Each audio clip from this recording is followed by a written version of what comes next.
reception, had come out of the hat the CMIC, a sort of incredibly enormous Union Jack, which enwrapped all the other objects in its splendid folds. The shares of the CMIC were affectionately known in the Kaffir circus as solids. They yielded handsome though irregular dividends, earned chiefly by flotation and speculation. The circus believed in them, and in view of the annual meeting of shareholders to be held on the following Tuesday afternoon, the conjurer in the chair and his hat on the table, the market price, after a period of depression, had stiffened. Mr. Bowring's meditations were soon interrupted by a telegram. He opened it and read, "Cook, drunk again. Will dine with you, Devonshire, 7:30. Impossible here. Have arranged about luggage. Marie." Marie was Mr. Bowring's wife. He told himself that he felt greatly relieved by that telegram. He clutched at it, and his spirits seemed to rise.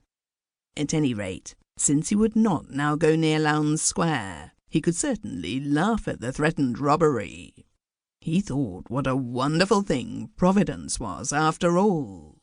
"Just look at that," he said to his clerk, showing the telegram with a humorous affectation of dismay. "Tut, tut," said the clerk, discreetly sympathetic towards his employer, thus victimized by debauched cooks. "I suppose you're going down to Hampshire tonight as usual, sir?" Mr. Bowring replied that he was, and that everything appeared to be in order for the meeting, and that he should be back on Monday afternoon, or at the latest very early on Tuesday. Then, with a few parting instructions, and with that eagle glance round his own room and into circumjacent rooms, which a truly efficient head of affairs never omits on leaving business for the weekend, Mr. Bowring sedately yet magnificently departed from the noble registered offices of the CMIC. "Why didn't Marie telephone instead of wiring?" he mused as his pair of greys whirled him and his coachman and his footman off to the Devonshire. The Devonshire mansion, a bright edifice of 11 stories, in the Foster and Dixie style, constructional ironwork by Homan, lifts by Waygood, decorations by Waring, and terracotta by the Rood, is situated on the edge of Hyde Park. It is a composite building.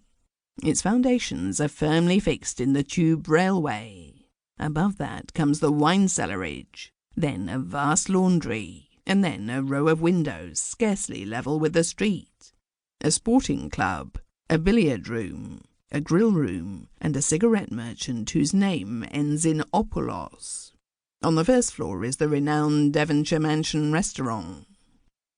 Always in London there is just one restaurant where if you are an entirely correct person, you can get a decent meal. The place changes from season to season, but there is never more than one of it at a time. That season it happened to be the Devonshire. The chef of the Devonshire had invented tripe suppers, tripe à la mode de Cayenne, and these suppers, 7 and 6, had been the rage. Consequently, all entirely correct people fed as a matter of course at the Devonshire, since there was no other place fit to go. The vogue of the restaurant favourably affected the vogue of the 9 floors of furnished suites above the restaurant. They were always full, and the heavenward attics, where the servants took off their smart liveries and became human, held much wealth. The vogue of the restaurant also exercised a beneficial influence over the status of the Kit Kat Club, which was a cock and hen club of the latest pattern, and had its house on the 3rd floor. It was a little after 7:30 when Mr. Bruce Bowring haughtily ascended the grand staircase of this resort of opulence, and paused for an instant near the immense fireplace at the summit. September was inclement, and a fire burned nicely, to inquire from the head waiter whether Mrs. Bowring had secured a table. But Marie had not arrived. Marie, who was never late. Uneasy and chagrined, he proceeded under the escort of the head waiter to the glittering Salle Louis XIV, and selected, because of his morning attire, a table